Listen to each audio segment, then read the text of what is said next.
I was just reading an article in which ALM surveyed law department metrics.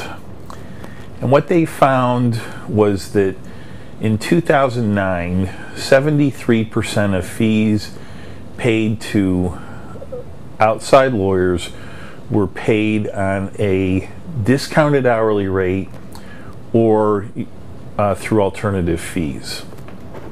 I was frankly surprised that the number was that low, because that means that roughly 27% of the fees paid did not involve discounts, and a client who did not exact a discount in 2009 was not working very hard.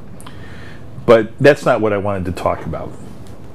What I did want to talk about was the definition of terms. This survey and others like it include in a definition of alternative fees discounted hourly rates and blended hourly rates. Grammatically, a discounted hourly rate is still a variation of hourly rates. Discounted is an adjective, it's not a separate noun. And the same goes true for blended. From a practical standpoint, a fee that doesn't change the incentive of the lawyers to operate with respect to greater efficiency, for example, doesn't change anything. And so whether you have discounted hourly rates or blended hourly rates, the fact is you still have the same incentives to work more hours rather than less.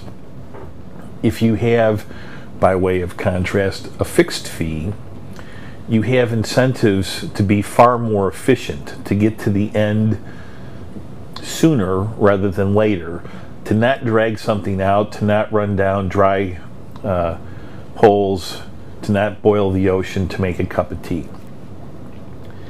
So when it comes to labels and talking about alternative fees, let's get past trying to ramp up our numbers by including discounted hourly rates as a form of alternative fee so that we can make our firm look like we're players in this value fee arena. The fact is, any kind of hourly rate is still an hourly rate. Instead, let's talk about fee arrangements that shift the incentives the lawyers have, that changes their behavior from what we've been going through into something that's better, that's more helpful to our clients. That's what a value fee does, and that's why that's a term that I think is far more appropriate than alternative fee.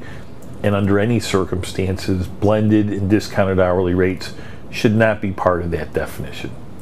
That's today's thought. Thanks for joining me.